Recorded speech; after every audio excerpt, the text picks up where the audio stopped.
सभी साथियों को जय जोहार। मेरे वक्तव्य शुरू होने से पहले मैं ये जो धरती है बाचिया सरपोटा की धरती को नमन। इस मंच पे जो जिनकी प्रतिमाएं लगी हैं इन सारे महापुरुषों को मेरी ओर से नमन करना चाहूंगा। जिस महान व्यक्ति ने हमारे भारत देश का एक महान संविधान बनाया है, विश्व का सबसे बड़ा जो लिखित संविधान बनाया है, बाबा भीमराव अंबेडकर जी को नमन। उस संविधान में आदिवासी समाज का प्रतिनिधित्व करने वाले जयपाल सिंह मुंडा जी को नमन। और इस आदिवासी इलाके के अंदर जब राजा रजवाड़ा अंग्रेजों का जो शासन चलता था, उस दौरान एक भुखमरी चलती थी। तो रॉबिन हुड पांडे के नाम से जो अमीरों को लूट के गरीबों को जो भूखमरी से जो मर रहे थे लोग, उनको खिलाने का काम करते थे।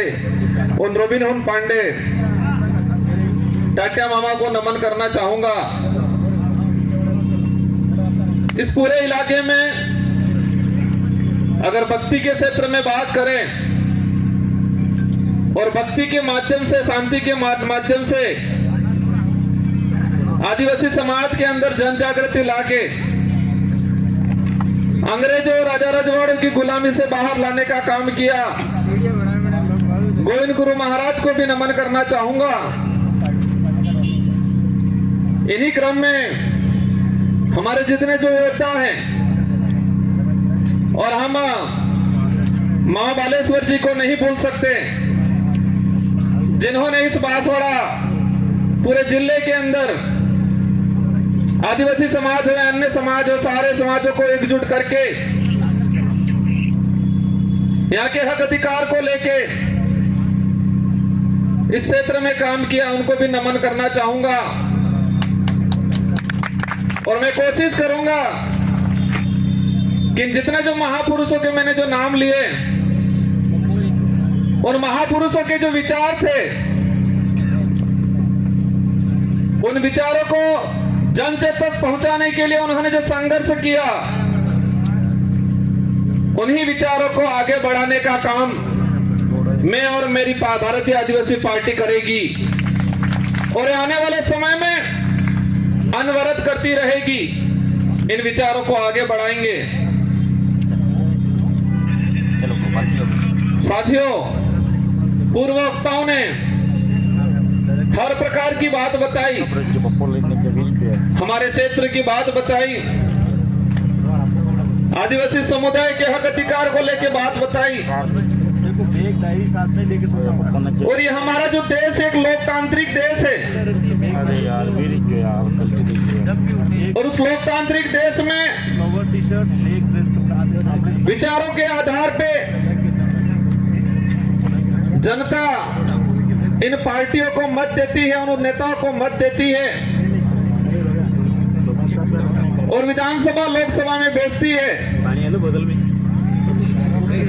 आज मुझे भी 84 की जनता ने दूसरी बार विधायक बनाया, और वो भी राजस्थान की 200 विधानसभा के अंदर। उस दौरान 199 विधानसभा में एक साथ चुनाव हुआ था, और उसमें परसेंटेज के मामले में सबसे अधिक मतदान 84 की जनता ने मुझे बहुमत देके जिताया था। उससे पहले 2018 में मुझे जिताया 84 की जनता ने। और आज मेरा सौभाग्य है, डूंगरपुर बांसवाड़े की जो जनता है, उस जनता की भावना थी कि ये व्यक्ति हमारे इस क्षेत्र का आदिवासी समुदाय के हक अधिकार की बात को लेके, एससी समुदाय के हक अधिकार की बात को लेके, माइनॉरिटी समुदाय के हक अधिकार की बात को लेके और साथ ही क्षेत्र के अंदर अन्य समुदाय जो मानवता में विश्वास करता है, इन सारों लोगों की जो भावना है, उनकी बात है लोकसभा में ये व्यक्ति पहुंचाएगा। ये आपने विचार किया और आपके विचारों से हमारे पार्टी की जो सिलेक्शन प्रणाली है, इस भारत आदिवासी पार्टी में हाईकमान नहीं होता है और इस पार्टी में हाईकमान आम जनता, आम कार्यकर्ता होती है।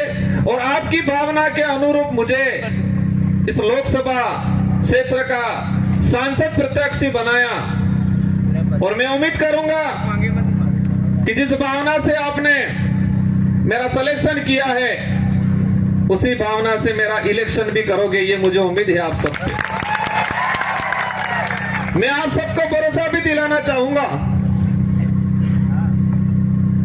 इस देश को आजाद कराने में इस क्षेत्र के अंदर आजादी से पहले जो शोषणकारी नीति वाले लोग थे, उनके खिलाफ ये जो जितने जो महापुरुष हैं, उन महापुरुषों ने अपने विचारों के माध्यम से इस क्षेत्र में जन जागरण किया, लोगों को जागरूक किया और अपने हक अधिकार के प्रति लड़ने के लिए प्रेरित किया।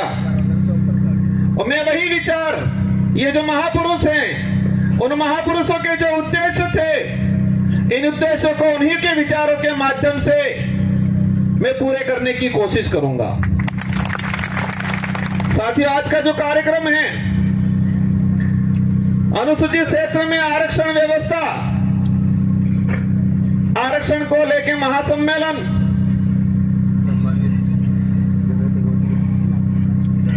ये जो शब्द है, ये शब्द आते ही कई सवाल पैदा करता है अपने दिमाग में कि हमारा देश का संविधान लागू हुआ 1950 को और आज 2024 हो गया और अभी तक उस संविधान के अंदर जो प्रावधान थे, उन प्रावधानों को आज तक धरातल पे लागू नहीं किया। उस बात को लेके बांसवाड़ा, डूंगरपुर और पूरे देश का ST/SC माइनॉरिटी समुदाय संविधान को धरातल पे लागू करो, उस बात को लेके आंदोलन कर रहा है। बड़े दुख की बात है कि संविधान बना और देश पे जो लागू हुआ, हम कहते हैं 26 जनवरी 1950 को, लेकिन मूल रूप से उसके संविधान के अंदर जो प्रावधान थे, वो प्रावधान आज तक धरातल पे लागू नहीं हुए हैं। और देश के अंदर हमारे राष्ट्रीय पार्टी के लोग कहते हैं देश विकासशील से विकसित हो रहा है, कहते हैं विश्व के अंदर हमारे भारत देश एक विकसित राष्ट्र की श्रेणी में आने लग गया है। लेकिन देश के अंदर देखा जाए, आज से 5 साल पहले जिस 5वीं स्कूल के अंदर 70 बच्चे पढ़ रहे थे और आज उसी 5वीं स्कूल के अंदर 35 बच्चे पढ़ रहे हैं। आज से 5-10 साल पहले हमारे देश के प्रत्येक नागरिक पे जो कर्जा था, और आज देखें वो कर्जा 4 गुना तेजी से बढ़ रहा है। आज जो कुपोषण का जो स्थिति है, आज से 5 साल पहले जाएंगे तो इतना कुपोषण नहीं मिलेगा जितना आज कुपोषण है। जो देश में मीडिया के माध्यम से, मैं सारे मीडिया पे सवाल नहीं करना चाहता, लेकिन कुछ मीडिया वाले ऐसे लोग हैं जो देश की सच्चाई को छुपा रहे हैं और पार्टियों के इशारों पे, सरकारों के इशारों पे इस देश के लोगों तक गुमराह करने वाली बातें फैलाई जा रही है। इस देश के लोगों को अंधकार में रखा जा रहा है और हम देश में वर्तमान देख सकते हैं। मेरा वक्तव्य, हमारे पूर्व वक्ताओं ने कहा हमारे ही समाज के कुछ पढ़े लिखे अधिकारी कर्मचारी कहते हैं, हमारे समाज के जो नेता कांग्रेस बीजेपी में दिग्गज बने हुए हैं वो कहते हैं आरक्षण पूरा मिल रहा है। कोई कहता है आरक्षण की जरूरत नहीं है, कोई कहता है कि आरक्षण मिलना था मिल गया और फालतू गुमराह कर रहे हैं। हमारे क्षेत्र की जनता विचार करती है, हम कहते हैं आरक्षण मिलना चाहिए, वो कहते हैं आरक्षण मिल गया, कोई कहता है आरक्षण पूरा मिल रहा है। और हमारे क्षेत्र की जनता कंफ्यूज रहती है कि हकीकत क्या है। हमारा पढ़ा लिखा बेरोजगार युवा वो भी कंफ्यूज रहता है कि आरक्षण क्या है। और दुख की बात यह है कि हमारे पाठ्यक्रम में बेमतलब की चीजें डाली जा रही है। अगर देश के अंदर आरक्षण को लेकर जो चल रहा है, कुछ लोग कहते हैं भ्रमित किया जा रहा है। देश के आरक्षित वर्ग को, युवाओं को अगर क्लियर करना चाहिए था तो संविधान के अंदर जो आरक्षण व्यवस्था रखी गई है उसको हमारे पाठ्यक्रम में लागू कर दिया होता तो आज हर युवा को पता होता कि मेरा रिजर्वेशन संविधान के अंदर इतना है, शेड्यूल एरिया में इतना है, नॉन शेड्यूल एरिया में इतना है। लेकिन होता क्या है, वो आरक्षित वर्ग का युवा आरक्षण को जान जाएगा, समझ जाएगा, संविधान में प्रावधान क्या है समझ जाएगा, तो वो सवाल खड़ा करेगा उन राष्ट्रीय पार्टियों से, उन नेताओं से जो आते हैं कहते हैं कि राम के नाम से वोट देना। कहते हैं कि नहीं कहते हैं? इन लोगों ने कभी ये नहीं कहा कि बेरोजगारी खत्म करेंगे, बेरोजगारी खत्म करने के नाम से वोट देना, ये बोला उन्होंने? इस क्षेत्र में शिक्षा में गिरावट हो रही है, शिक्षा के क्षेत्र में हम काम करेंगे, इसके नाम से वोट देना, ये नहीं बोला। और इस देश का दुर्भाग्य है कि इस देश में ऐसे नेता पैदा हुए हैं जो खुद के समाज का तो भला नहीं किया, लेकिन जिस पार्टी का खाया, जिस पार्टी में पद प्राप्त किए, ऊंचे ओहदे पे गए, उस पार्टी के भी नहीं हुए। जिस पार्टी के अंदर गए हैं उनको कहना चाह रहा हूं कि जो व्यक्ति उनके समाज का नहीं हुआ, जो व्यक्ति उसकी पार्टी का नहीं हुआ, वो तुम्हारा कतई नहीं हो सकता है। और इस क्षेत्र में देखा है मैंने, हमारे चंदर वर्ग के भाइयों को जाके ये भड़काते हैं, कहते हैं कि तुम चिंता मत करना, मैं तुम्हारे साथ हूं, ये बोलते हैं। तो हमारे उन भाइयों को भी कहना चाहूंगा, जो खुद के समाज का नहीं हो सकता है वो आपका कभी नहीं हो सकता है। ये विचारधारा सच्चाई को लेकर लड़ रहे हैं। ये विचारधारा, हम कहते हैं हम आदिवासी समाज में पैदा हुए हैं, मेरा पहला फर्ज बनता है कि मैं मेरे परिवार के लिए, मेरे समाज के लिए बात रखूं। साथ ही क्षेत्र के अंदर हमारे एससी समुदाय के भाई हैं, माइनॉरिटी समुदाय के भाई हैं, इसके अलावा किसी भी वर्ग का गरीब भाई है, उसकी कोई भी बात होगी, कोई भी समस्या होगी, उसका निराकरण करेंगे हम लोग। और ये देख सकते हो हमारे 84 क्षेत्र के अंदर हर व्यक्ति ने हमको मत दिया और मुझे मेरी विधानसभा में प्रचार करने की जरूरत नहीं पड़ी थी। हमारे कार्यकर्ताओं ने मोर्चा संभाल लिया था और हाईएस्ट मत जो राजस्थान में टॉप 2 में लाके रख दिया मुझे। आरक्षण व्यवस्था को लेकर कुछ आंकड़ा मैंने क्लियर किया है, अलग अलग डिपार्टमेंट की भर्तियों का, लेकिन इस मंच के सामने ही हमारे खाकी वर्दी वाले भाई दिख रहे हैं, इसलिए मैं उनके डिपार्टमेंट का कुछ आंकड़ा बता दूंगा।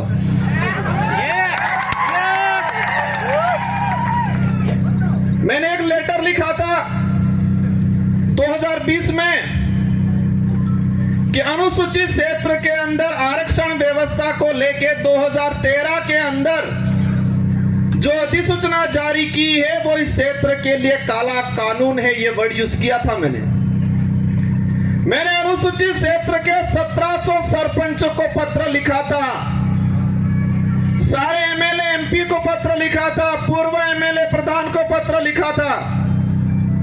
मैंने 2000 के करीब लेटर लिखे थे और उस लेटर में हेडिंग लिखी थी कि 2013 की अधिसूचना आदिवासी समुदाय के लिए काला कानून है, ये वर्ड यूज किया था मैंने। और उसी वर्ड को मैं आज एक्सप्लेन करना चाहूंगा मैंने क्यों बोला था। ये समय का अभाव है, मैं शॉर्टकट निपटूंगा। हमारे साथ जो अन्याय हुआ है, हमारे साथ जो धोखा हुआ है, हमारे युवाओं की भावनाओं के साथ खिलवाड़ हुआ है, वो सभी गांठ बांध के रखना है, वो गुस्सा अंदर समाहित करके रखना है। और जब लोकतंत्र में एक अवसर आता है हर 5 साल में, उस दिन ये बदला एक साथ लेना है और उनका रगड़ा निकालना है। 2013 की अधिसूचना हुई पुलिस डिपार्टमेंट की भर्ती 2013, 2016 और 2018। 3 भर्तियों के अंदर 2312 कुल पद आए। मैं ये आज इसलिए कहना चाह रहा हूं कि इन्हीं कमल कांग्रेस के नेताओं ने, और मुख्य रूप से 2013 में जो मंत्री थे, वर्तमान विधायक थे, जो ईडी के डर से आज भाजपा में चले गए, उनके ही कर कमलों से ये लागू किया गया था। अब इसमें क्या है प्रावधान? इन 3 भर्तियों की बात करें, कांस्टेबल भर्ती 2312 कुल पद आए। प्रावधान ये किया गया 45% एसटी को, 5% एससी को और 50% ओपन कैटेगरी को दे दिया जाएगा।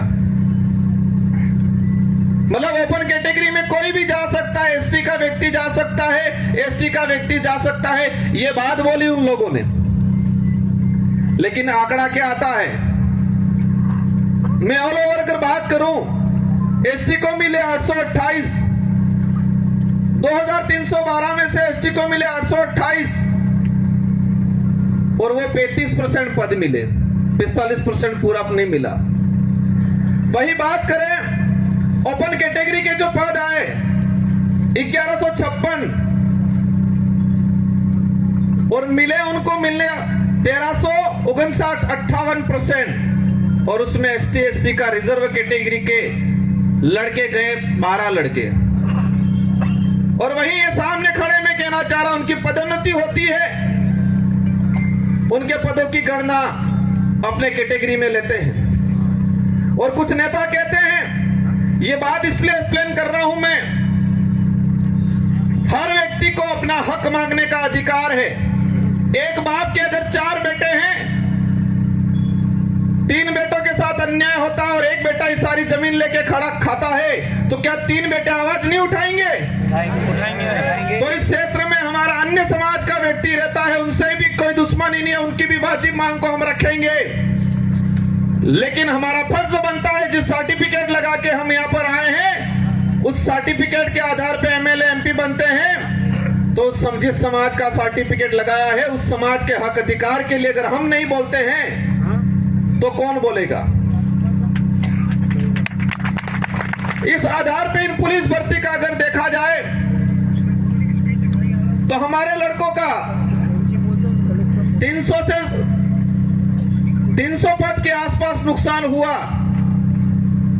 उस मां पे क्या गुजरी होगी जिस मां ने बच्चे को अपनी जमीन, अपने जेवरात गिरवी रख के बच्चे को पढ़ाया होगा, उम्मीद की होगी मेरा बच्चा पुलिस कांस्टेबल की तैयारी कर रहा है, नौकरी लगेगा। लेकिन इस प्रकार की अधिसूचना के कारण वो बच्चा आज नौकरी नहीं लगा और वो बच्चा आज गुजरात में जाके मजदूरी कर रहा है और उस मां के सपने अधूरे के अधूरे रह गए। ये लड़ाई उनके लिए है, सूद समेत वसूल करेंगे। और ये किसी समाज को हम दोष नहीं देना चाह रहे हैं, हम दोष उस नेताओं को देना चाह रहे हैं जिन्होंने अपनी पेटियां भरने का काम किया, टिकट लेने का काम किया और इतना कमा लिया कि ईडी के डर से भाग गए। गजब सुनता हूं मैं, एक दिन कहते थे हम पे आरोप लगाए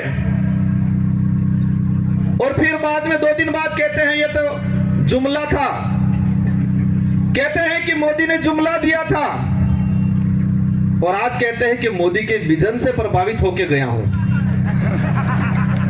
मोदी जी के जुमले के विजन से प्रभावित होके गए हैं। इसका मतलब ये क्लियर है कि वो भी जुमलेबाज से कम नहीं है। हमें उनसे भी पर्सनली कोई लड़ाई नहीं है, उनके कोई जमीन का बंटवारा हमारा नहीं है, लेकिन उनको इस क्षेत्र की जनता ने बड़ा लीडर माना था। हमारे बड़े बुजुर्गों ने आशा रखी थी उनसे कि ये नेता है बड़ा, हमारे लिए, हमारे क्षेत्र के लिए कुछ अच्छा करेगा। इन आशाओं पे पानी फेरने का काम किया है। मुझे कई जगह से जानकारी मिली, बुजुर्ग लोग जो रात दिन उस आदमी के लिए, उस पार्टी के लिए घूमते थे, खुद का पैसा खर्चा करके इन लोगों ने कई जनों से दुश्मनी ले ली उस व्यक्ति की वजह से, उस पार्टी की वजह से, और आज बेचारे वो बुजुर्ग लोग रो रहे हैं। आपको चिंता करने की जरूरत नहीं है। पूरे देश के अंदर यही भारत आदिवासी पार्टी है जो सच्चाई को लेकर लड़ने का काम करेगी। और आप देख सकते हो, उदयपुर संभाग की बात करें कि कांग्रेस कभी नहीं बात कर रही है कि शिक्षा अच्छी मिलनी चाहिए, स्कूलों में व्याख्याता लगने चाहिए, बेरोजगारी खत्म होनी चाहिए, हमारा अनाज जो पक रहा है उसको एमएसपी रेट मिलनी चाहिए, बात नहीं करेगी। बीजेपी भी वो बात नहीं कर रही है। बीजेपी तो कह रहे हैं मैं किसी भगवान या किसी धर्म का विरोधी नहीं हूं, लेकिन जो धर्म के नाम से, भगवान के नाम से वोट लेके राज करने का काम करते हैं, ऐसे लोगों का मैं घोर विरोधी हूं और विरोध करता रहूंगा। यहां पर हुआ था, जिनको आज हम ज्ञापन देने जा रहे हैं, ये माही विस्थापित होके लोग कजनावर में, ये माही डैम से विस्थापित होके लोग प्रतापगढ़ में रह रहे, आपके आसपास तो रह रहे, लेकिन मध्य प्रदेश के नीमच के अंदर लोग रह रहे हैं। और जो ये डांस ऑफ इंडिया में जो 5 बच्चियां गई थी, जिनका आपने सबने नाम सुना होगा, गली गर्ल्स के नाम से जो लड़कियां हैं, नीमच में रहती है, झोपड़ियों में रहती है, उनके माँ बाप मजदूरी करते हैं, आज तक भी उनको जमीन का पट्टा नहीं मिला है। वो नीमच के नहीं है, ये माही से विस्थापित होके गए हुए लोग हैं। और आज कह रहे हैं हमारे यहाँ के लोग विस्थापित होके गए, उनको जमीन नहीं मिला आज तक। हमारे इन मन महापुरुषों ने अपनी जान गंवा दी इस क्षेत्र में सामाजिक जन जागरण के लिए, हक अधिकार के लिए। उनके नाम से नामकरण नहीं करना है, और ऐसे नाम से नामकरण करना चाह रहे हैं। करना है तो इस क्षेत्र में जो लोग थे, किसी भी समाज का व्यक्ति हो, एससी का हो, ओबीसी का हो, किसी भी जिस व्यक्ति ने इस क्षेत्र के लिए काम किया है, मामा बालेश्वर आदिवासी नहीं थे, लेकिन आदिवासी समाज आज उनको भगवान की तरह पूछता है, क्योंकि आदिवासी के लिए काम किया। हम हर उस व्यक्ति का, हर उस समाज का सम्मान करेंगे जो मानवता में विश्वास करता है, और उस हर व्यक्ति और उस हर धर्म का विरोध करेंगे जो छुआछूत, भेदभाव, ऊंच नीच करता है, उन सबका हम विरोध करेंगे, क्योंकि ये देश संविधान से चलता है। और आज बात करें, एक नारा लगाया जा रहा है 400 पार। क्या नारा लगा रहे हैं? 400 पार। अंग्रेजों और मुगलों ने इस देश को कम लूटा था, उससे भी खराब स्थिति से ये लोग इस देश को लूट रहे हैं। इसका असर आदिवासी या एससी को ही नहीं है, इसका असर पड़ेगा हर वर्ग के व्यक्ति को, आने वाले समय में भुगतना पड़ेगा। ये लोग बहुत बुरी तरीके से इस देश को लूट रहे हैं। एक वक्त था 2013 के अंदर वो नारा लगाते थे वही वो व्यक्ति कि न खाऊंगा न खाने दूंगा, और आज जितने देश के अंदर खाने वाले लोग थे उन सबको वो साथ में मिला के कह रहे कितना लाओ लाओ, बंटवारा करते हैं। ये सारी बातें होगी, लेकिन हमको करना क्या है?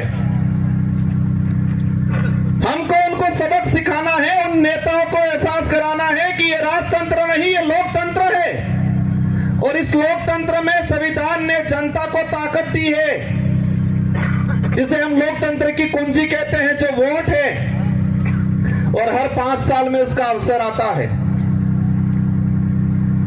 आज मुझे कहते हैं एमएलए साहब बहुत बड़ा दिग्गज आदमी है, बहुत पैसा है, कहते हैं टक्कर लेनी पड़ेगी, कहते हैं। मैंने कहा मैं नहीं लड़ रहा हूं, डूंगरपुर बांसवाड़ा की जनता चुनाव लड़ रही है, और ये जनता पैसों के लिए चुनाव नहीं लड़ रही है। ये जनता सुख सुविधाओं के लिए मेरे साथ नहीं है, ये जनता स्वाभिमान के लिए है। इस जनता के अंदर जो साथ मेरे साथ जुड़ रहा है, संगठन के साथ जुड़ रहा है, उस प्रत्येक व्यक्ति के अंदर स्वाभिमान जगा है, अपने आने वाली पीढ़ी के लिए कुछ कर गुजरने की ताकत जगी है, इसलिए मेरे साथ जुड़े। और देश के इतिहास उठा के देख लो, आजादी से पहले भी जो राजा रजवाड़ा या मुगलों की सेना होती थी,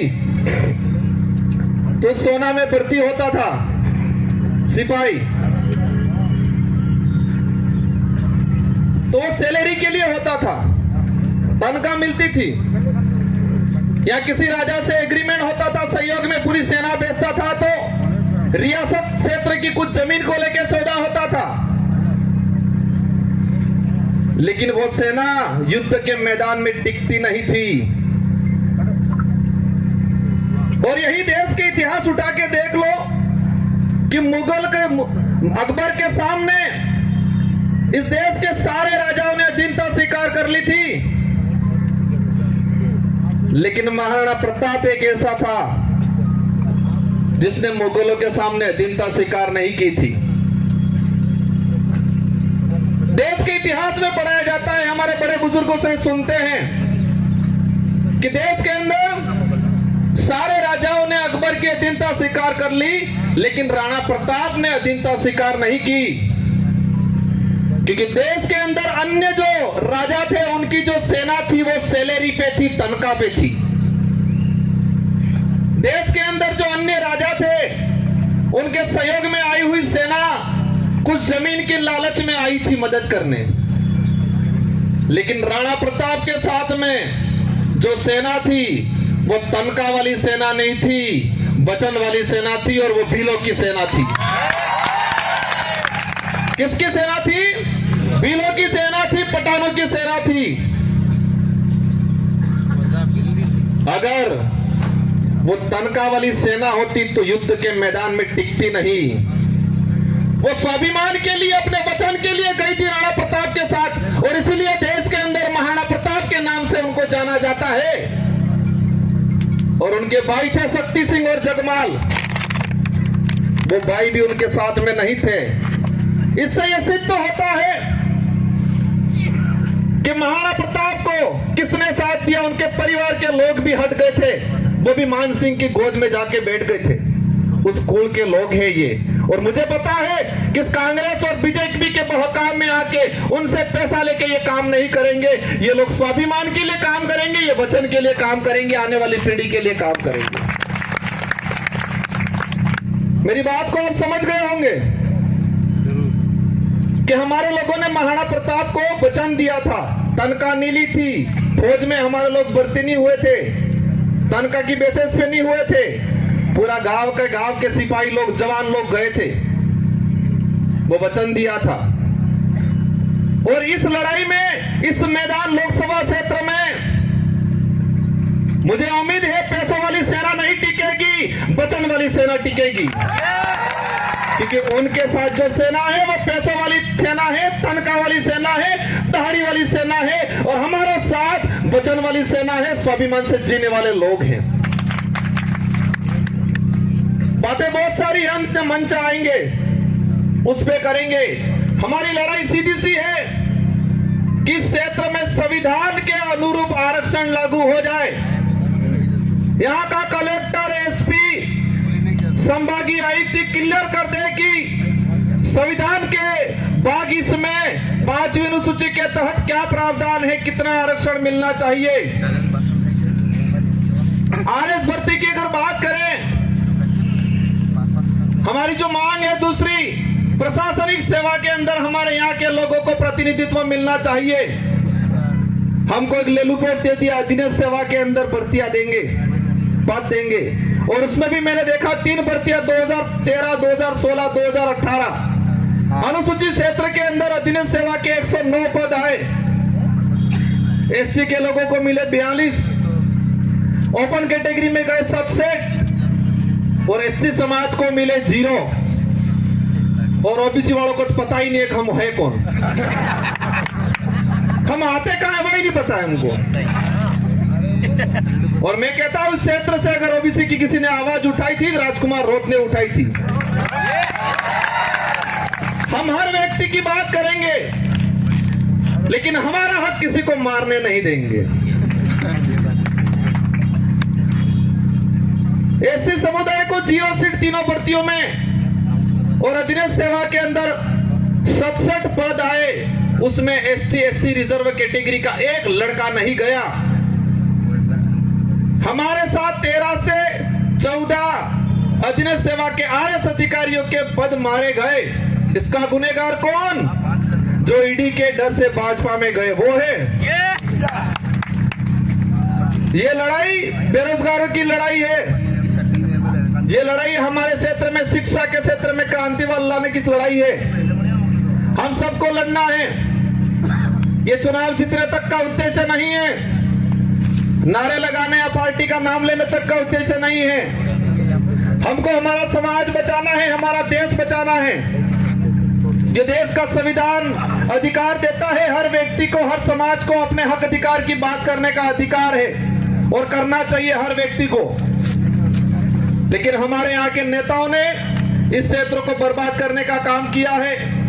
मुद्दे अनेक हैं। ये 400 पार का जो नारा लगा रहे हैं, उस नारे को समझना। इन लोगों की चाल है ये संविधान बदलने की, संविधान को खत्म करना चाहते हैं।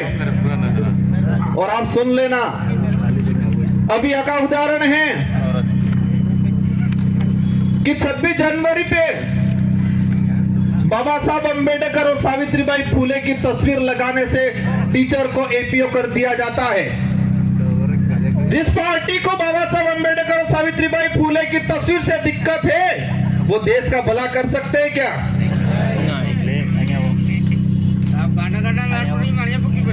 ये अंग्रेजों से भी बदतर स्थिति इस देश की करने वाले हैं। और हम सबको मिलके, और ये पार्टी कोई क्षेत्रीय पार्टी या इस डूंगरपुर, बांसवाड़ा, उदयपुर तक सीमित रहने वाली नहीं है। ये पार्टी अरब सागर से लगा के बंगाल की खाड़ी तक जितने जो स्टेट पड़ रहे हैं, और हमारे साथ हर व्यक्ति वर्ग का व्यक्ति जुड़ रहा है।